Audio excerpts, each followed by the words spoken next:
Dans ce vidéoclip, on va prolonger une droite numérique en ajoutant des nombres entiers plus petits que 0 et expliquer la régularité observée de chaque côté du 0.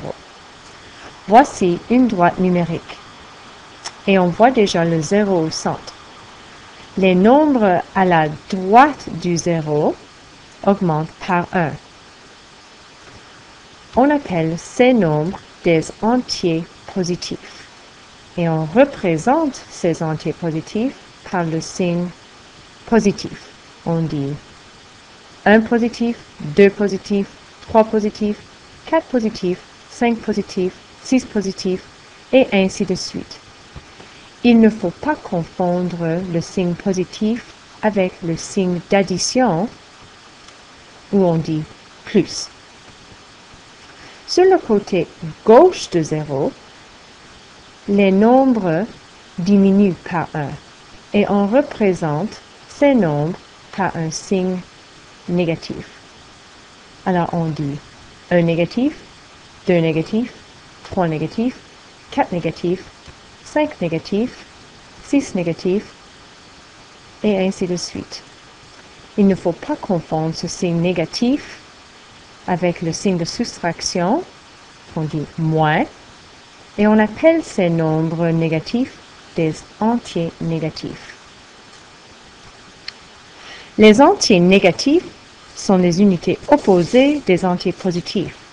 Donc, 4 négatifs est l'opposé de 4 positifs. Imagine un miroir placé à 0.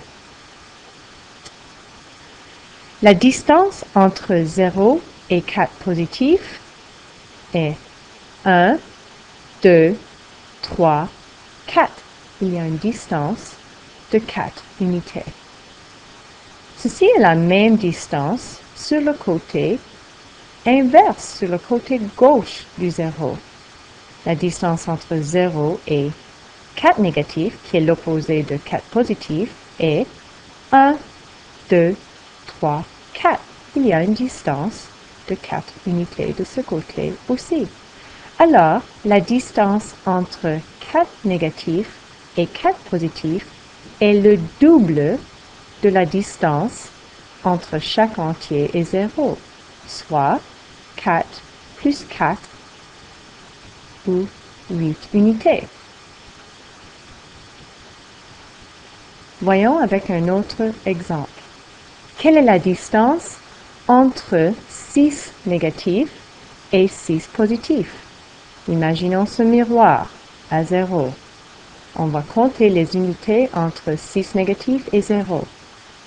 1, 2, 3, 4, 5, 6. Il y a une distance de 6 unités. Il y a aussi la même distance entre 0 et 6 positifs.